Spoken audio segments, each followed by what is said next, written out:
Welcome to my YouTube channel. आपके पास बचा हमने काइनेमेटिक्स एमसीक्यूज सीरीज़ स्टार्ट की हुई है। हमने इससे पहले एक एमसीक्यूज वीडियो अपलोड की थी जो कि काइनेमेटिक्स से रिलेटेड थी। तो ये मेरी सेकंड वीडियो है, इसमें भी हम एमसीक्यूज डिस्कस करेंगे। ये एमसीक्यूज ग्राफ रिलेटेड है और आपके पास इसका एमसीक्यूज स्क्रीन पे नज़र आ रहा होगा। इसमें कहा गया है the displacement time graphs of two bodies and B are O P and O Q, मतलब दो बॉडीज़ का जिक्र किया गया है और इस डिस्प्लेसमेंट टाइम ग्राफ्स में इनके स्लोप्स दिए हुए हैं। ए बॉडी का कोई स्लोप दिया हुआ है 60 डिग्री पे और बी बॉडी का कोई स्लोप दिया हुआ है 45 डिग्री पे, जिसमें आगे बताया हुआ है the angle of if angle of O P 60 degree and angle of O Q is 45 degree. अब कह रहा है the ratio of the velocity of A to that of B बताया। तो देखें हमारे पास हमने ये चीज़ पढ़ रखी है कि हम लोग ग्राफ्स के अंदर या तो एरिया को डिस्कस कर रहे होते हैं या फिर किसको स्लोप को। आपके पास यहाँ पर एरिया से तो हमें कोई चीज़ भी मिलेगी नहीं, हाँ बल्कि हमें स्लोप से एक चीज़ मिलेगी और वो है वेलोसिटी। और यहाँ पे पूछा भी वेलोसिटी के रेशियोज़ का ही दिया है। मतलब मैं यहाँ पे आपको बताना चाह रहा हूँ कि आपके पास जो डिस्प्लेसमेंट हमारे पास जो डिस्प्लेसमेंट टाइम ग्राफ है, इसमें जो हमारे पास स्लोप है वो बेसिकली हमें किस चीज़ के हवाले से इंफॉर्मेशन देता है, वेलोसिटी के हवाले से इंफॉर्मेशन देता है।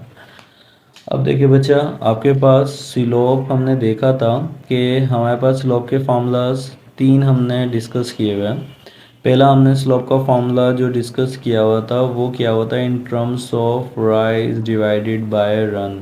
मतलब हमारे पास किस तरीके से हमने डिस्कस किया हुआ था कि अगर हमारे पास कोई डिस्प्लेसमेंट एक्सिस पे वैल्यूज़ शो कर रहा हो और टाइम एक्सिस पे कोई टाइम की वैल्यू शो हो रही हो, तो हम इन वैल्यूज़ के अकॉर्डिंग भी राइज डिवाइडेड बाय रन के सेंस में हम क्या फाइंड आउट कर सकते हैं, इनका स्लोप फाइंड आउट कर सकते हैं। और स्लोप फाइंड आउट करने से इधर पे डिस्प्लेसमेंट टाइम से मुराद क्या है, वेलोसिटी। सेकेंड हमने देखा था कि हमारे पास कोऑर्डिनेट सिस्टम के सेंस में कोऑर्डिनेट से मुराद के दो पॉइंट्स के दरमियान जो लाइन है, मतलब ये जो लाइन है बेसिकली दो कोऑर्डिनेट्स पे भी मुश्तमिल होगी। यहाँ पे इसका कोई कोऑर्डिनेट होगा जो कि x1, y1 होगा। यहाँ पे कोई कोऑर्डिनेट होगा जो कि क्या होगा, हमारे पास x2, y2 होगा। अगर हमें किसी लाइन के कोऑर्डिनेट्स दिए जाए, मतलब जो स्लोप बन रहा है बेसिकली, तो उसको हम कैसे निकालते थे, y2 minus y1 divided by x2 minus x1। मतलब हम फाइनल पॉइंट को इनिशियल पॉइंट से का डिफरेंस लेते थे। तो हम जो y एक्सिस के कोऑर्डिनेट्स है, मतलब जो हमारे पास y कोऑर्डिनेट्स है उसका डिफरेंस ले लेंगे y2 माइनस y1 का, और x कोऑर्डिनेट का ले लेंगे x2 माइनस x1 का। एंड थर्ड वन हमारे पास जो स्लोप निकालने का फॉर्मूला था वो था tan थीटा। और ये फॉर्मूला कब लगाते थे, जब उस लाइन का एंगल दिया जाता था। तो देखें यहाँ पे हमारे पास जो मोस्ट सिचुएबल है वो बेसिकली ये थर्ड वन ही है। क्यों? क्योंकि हमारे पास यहाँ पर क्या दिया हुआ है, यहाँ पर हमारे पास एंगल्स दिए हुए हैं। तो अब अगर मुझे वेलोसिटी निकालनी है ए बॉडी की, तो एक्चुअल में मैं स्लोप निकाल सकता हूँ कि इस ए बॉडी का किस फार्मूले से, tan थीटा के फार्मूले में। तो मैंने इधर पे क्या देखनी है, मैंने देखनी है इधर पे वेलोसिटी किसकी, ए बॉडी की।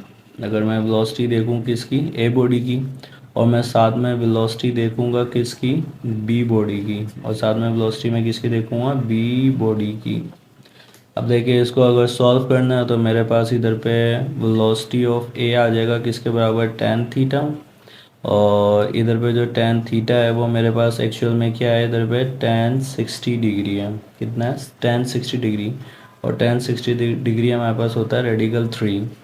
अगर मैं इधर पे बी बॉडी के हिसाब से निकालूं तो इधर पे बी भी आ जाएगा और ये भी क्या आ जाएगा मेरे पास, tan थीटा। और इधर पे जो tan थीटा है वो हमारे पास क्या है, tan 45 डिग्री, जो कि बराबर किसके होता है, 1 के।